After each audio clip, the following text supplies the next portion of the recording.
IPL নিলামে record মূল্যে বিক্রির পরদিন মুস্তাফিজের দারুণ বোলিং। ILT20-তে সাকিবের দল মুম্বাই এমিরেটসের বিপক্ষে 34 রানে 3 উইকেট শিকার। মুম্বাই একাদশে এদিন সুযোগ পাননি সাকিব। ইনিংসের দ্বিতীয় ওভারে বোলিংয়ে আসেন মুস্তাফিজ। প্রথম ওভারে 2 বাউন্ডারি হজমে 10 রান খরচ। ডেথ ওভারে ফিজের দুটি শুরুতে নিয়ন্ত্রিত বোলিং, তবে উইকেট নিতে পারেননি। তৃতীয় ওভারে 3 উইকেট নিয়ে আলো কাড়েন রাশিদ খান। টম বেন্টনের পর আউট করেছেন গজনফারকে। লিগে এখনো পর্যন্ত 5 ম্যাচে 9 উইকেট টাইগার তারকা পেসারের। শেষ ওভার অবশ্য ভালো হয়নি, যেখানে 16 রান দিয়েছেন। 8 উইকেটে 138 রান তোলে মুম্বাই।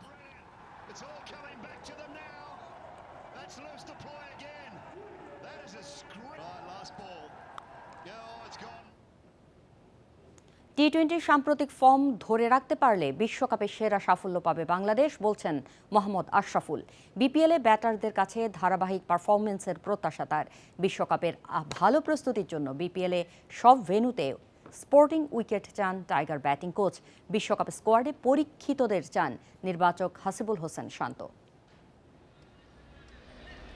টি-20 বিশ্বকাপের কোনো আসরেই প্রত্যাশা পূরণ হয়নি। 44 ম্যাচের মধ্যে মাত্র 12 জয় বাংলাদেশের, যার বেশিরভাগই এসেছে অপেক্ষাকৃত দুর্বল দলের বিপক্ষে। এই সংস্করণে বাংলাদেশের সাম্প্রতিক পারফরমেন্স আগের তুলনায় ভালো। গেল 6 সিরিজের 5টিতে জয় বাড়িয়েছে দলীয় আত্মবিশ্বাস। বিশ্বমঞ্চে ব্যর্থতার আক্ষেপ মেটাতে চায় দল। লিটনরা এনে দেবে প্রত্যাশিত সাফল্য, বিশ্বাস ব্যাটিং পরামর্শক আশরাফুলের। 12-13টা ম্যাচ খেলার অপরচুনিটি পাবে প্রত্যেকটা প্লেয়ার। এখানে যদি তারা ভালো করতে পারে এবং দলগতভাবে যদি প্রত্যেকটা দল যদি 170-200 রান করে এবং সেটা চেজ হয়, অ্যাটলিস্ট 7-8টা ম্যাচ যদি প্রত্যেকটা টিমের যদি 7-8টা ম্যাচ এইভাবে খেলতে পারে, তখন আমাদের ওয়ার্ল্ড কাপে খুব ভালো করার সম্ভাবনা থাকবে। ব্যাটিংয়ে দক্ষতা বাড়াতে মিরপুরের বিশেষ ক্যাম্প কাজে দেবে। বিপিএলকে বিশ্বকাপ প্রস্তুতির সেরা মঞ্চ হিসেবে দেখছেন আশরাফুল। ভারতের কন্ডিশন বিবেচনায় বিপিএলে ভালো উইকেট চান। ভালো ফর্মে থাকে, এটা ইম্পর্টেন্ট, এবং উইকেটটা যেন ভালো হয়। কারণ ওয়ার্ল্ড কাপে আপনার যে খেলাগুলো হবে সবগুলো কিন্তু 170, 200, 220 এরকম হবে।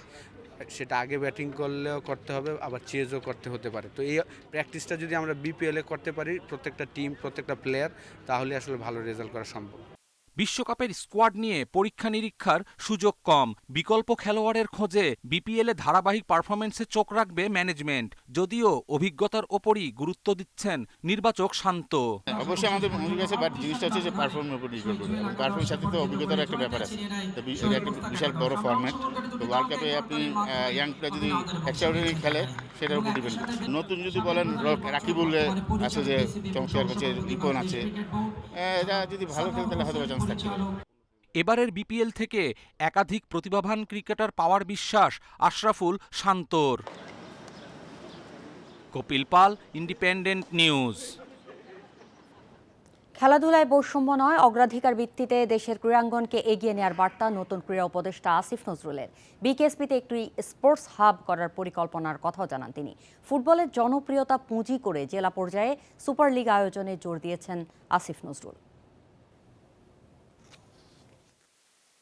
নতুন ক্রীড়া উপদেষ্টা আসিফ নজরুলের সঙ্গে ফেডারেশন প্রতিনিধিদের প্রথম বৈঠক জাতীয় ক্রীড়া পরিষদে। Cricket board, football, hockey, archery সহ প্রায় সব ফেডারেশন কর্তারাই ছিলেন। ফুটবলে জনপ্রিয়তা ফিরেছে। নতুন উপদেষ্টার চাওয়া জেলা পর্যায়ে 16টি দল নিয়ে হোক সুপার লিগ। এ বিষয়ে বাফুফে দ্রুত ক্রীড়া পরিষদে একটি প্রস্তাবনা পাঠাবে। তবে ফুটবল ফেডারেশনের সাধারণ সম্পাদকের কথায় খুশি হতে পারেননি আসিফ নজরুল। ক্রীড়াঙ্গনে কিছু ফেডারেশন প্রাধান্য পায়, অন্যরা বরাবরই বঞ্চিত। খেলাধুলায় ছোট বড় বৈষম্য নিয়ে আপত্তি ক্রীড়া উপদেষ্টার। খেলাটা কতটুকু জনপ্রিয় সেটাও বিবেচনায় নেই। কারণ একটা খেলা হয়তো আমাদের ইন্টারন্যাশনাল সাকসেস খুব কম, কিন্তু খেলাটা খুব জনপ্রিয়, সেটাকে আমাদের প্রমোট করতে হবে। খেলাধুলার মধ্যে যদি আমি সবসময় এলিটিজম নিয়ে আসি তাহলে হবে না। আমাদের গণমানুষের কথা ভাবতে হবে। গণমানুষের কাছে যে খেলাটা জনপ্রিয়, ওই খেলাটাকে আমাদেরকে পেট্রোনাইজ করতে হবে। দেশের খেলাধুলা উন্নয়নে বিকেএসপির ভূমিকা তুলে ধরেন আসিফ নজরুল। সেখানে একটি স্পোর্টস হাব করার পরিকল্পনার কথাও জানান তিনি। যে বিকেএসপিতে একটা উচ্চতর সেন্টার অফ এক্সেলেন্স টাইপের করা যায় কিনা, কারণ বিকেএসপি একটা অসাধারণ প্রতিষ্ঠান, এখান থেকে বের হয়ে যাওয়া অনেক ট্যালেন্ট হারিয়ে যায়, তাদেরকে ধরে রাখা যায় নাকি, তাদের সাথে ক্লাবের ব্রিজ করা যায় নাকি। পার্বত্য জেলাগুলোর থেকে আমাদের অনেক প্রতিভাবান ছেলেমেয়েরা আসছে ফুটবল ক্রিকেট সহ বিভিন্ন খেলায়, সেখানে আপনার আরও বেশি অবকাঠামো নির্মাণ করা যায় নাকি সেটার চিন্তা করছি। মেয়াদ জাতীয় নির্বাচন পর্যন্ত, অল্প সময় হলেও নতুন ক্রীড়া উপদেষ্টা কার্যকর অবদান রাখবেন আশা বোর্ড ও ফেডারেশন কর্তাদের। পূর্ববর্তী উপদেষ্টা মহোদয় যিনি ছিলেন তার যে কাজগুলো আছে সেগুলো কন্টিনিউশন করার মতন প্ল্যান দেখেছি এবং আমাদের কাছে আমরা ভেরি ইমপ্রেসড। এই উপদেষ্টা স্যার যিনি উনি কিন্তু সবগুলি নোট নিয়েছেন এবং এটা অনেকটা পজিটিভ যে প্রত্যেকের কথা শুনেছেন এবং উনি নিজের হাতে কত নোট নিয়েছেন, আমরা আসলে আশাবাদী। ক্রীড়া উপদেষ্টার কথা অনুযায়ী দেশের প্রত্যন্ত অঞ্চলেও খেলাধুলার প্রসারে উদ্যোগ নেবে সব federation. Kamrul Hasnat, independent news, Dhaka. Big ব্যাশে কাল রিশাদের দ্বিতীয় ম্যাচ হোবার্ট হারিকেন্স নামবে মেলবোর্ন স্টার্সের বিপক্ষে। এমসিজিতে ম্যাচ শুরু বাংলাদেশ সময় দুপুর 2:15টায়। সাকিবের পর দ্বিতীয় বাংলাদেশি হিসেবে বিগ ব্যাশে খেলছেন রিশাদ। হোবার্টের প্রথম ম্যাচেই অভিষেক হয় টাইগার তারকার। সিডনি থান্ডারের বিপক্ষে উইকেট না পেলেও নিয়ন্ত্রিত বোলিংয়ে প্রভাব রাখেন এ লেগ স্পিনার। 3 ওভারে মাত্র 18 রান খরচ। দলের জয়ে রিশাদের অবদান প্রশংসনীয়।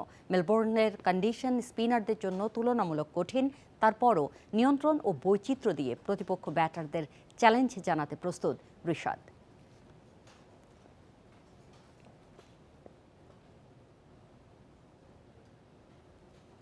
এই ছিল আজকের যত খেলা। ইন্ডিপেন্ডেন্ট টেলিভিশনের সব খবর বিস্তারিত জানতে চোখ রাখুন ফেসবুক, ইউটিউব ও এক্সে।